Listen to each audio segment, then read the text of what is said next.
পৃথিবীর সকল রোগের ঔষধ আছে চারটি খাবারের ভিতরে। এই চারটি খাবার যদি আপনি নিয়মিত খেতে পারেন, আপনার সন্তানকে খাওয়াতে পারেন, তাহলে দেখবেন আপনি সুস্থ থাকতে পারবেন, জটিল ও কঠিন রোগ থেকে আপনি মুক্তি পাবেন। নাম্বার ওয়ান, এক নাম্বার হচ্ছে মধু।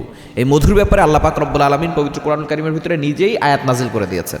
এবং মধু যেখান থেকে আসে, মৌমাছি, এই মৌমাছির নামে আল্লাহ তাআলা একটা সূরা দিয়েছেন, সূরাতুন নাহল, পবিত্র কোরআন কারীমের অন্যতম একটি সূরা। 14 নম্বর পারার ভিতরে রয়েছে। 14 নম্বর পারা 13 নম্বর পৃষ্ঠার 6, 7, 8, 9 নম্বর লাইনগুলোতে সূরাতুন নাহলের 68, 69 নম্বর আয়াতে আল্লাহ তাআলা এই মৌমাছির ব্যাপারে কথা বলেছেন।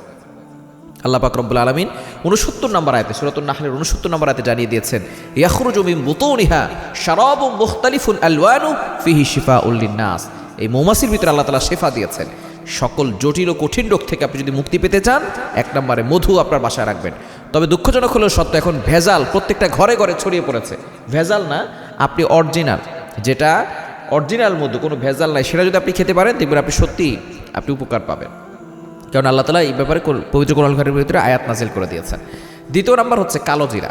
কালো জিরা, নবী সাল্লাল্লাহু আলাইহি ওয়াসাল্লাম বুখারীর ভিতরে হাদিস বলেছেন, ইল্লা সাম, মৃত্যু ছাড়া সব রোগের ওষুধ হচ্ছে এই কালো জিরা। আপনি দ্বিতীয় নাম্বার হচ্ছে কালো জিরা খাবেন। আপনি প্রতিদিন সকালবেলা কালো জিরার মধু একসাথে খেতে পারেন, অনেক উপকার হবে। অনেকে তিতার কারণে কালো জিরা খায় না, বলে আমার কাছে কেমন যেন লাগে। দেখবেন যেই জিনিসটার মজা বেশি, সেই জিনিসটা খেলে ক্ষতি হয় বেশি, আর যেই জিনিসটা খেতে একটু অন্যরকম লাগে, সেটার ভিতরে উপকার রয়েছে। করলা কিন্তু তিতা, কিন্তু পেটে গেলে অনেক ভালো, তাই না? করলা সবজিটা মানুষ দাম দিয়ে কিনে খায়, যারা বুঝে তারা খায়, যারা বলে যে তিতা তারা উপকার পায় না। এজন্য এই কালো জিরা অনেকে খেতে চায় না, কালো জিরা খাবেন, মধু দিয়ে কালো জিরা খাবেন দরকার হয়, দেখবেন আপনি ভালো থাকতে পারবেন, সুস্থ থাকতে পারবেন। 3 নম্বর খাবার হচ্ছে খেজুর। খেজুরের ভিতরে অনেক নিয়ামত আছে, অনেক বরকত আছে।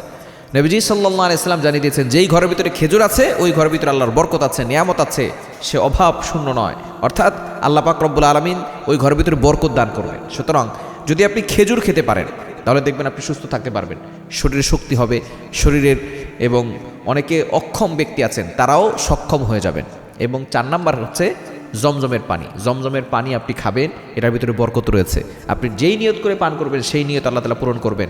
অসুস্থ আছেন, জমজমের পানি পান করেন, দেখবেন আল্লাহ তাআলা নিয়ত করে খাবেন, আল্লাহ আমাকে সুস্থ করে দাও, আল্লাহ তাআলা আপনাকে সুস্থ করে দেবেন। সুতরাং এই 4টি খাবার, পৃথিবীর যত ধরনের রোগ আছে সকল রোগের শেফাই 4টি খাবারের ভিতরে রয়েছে।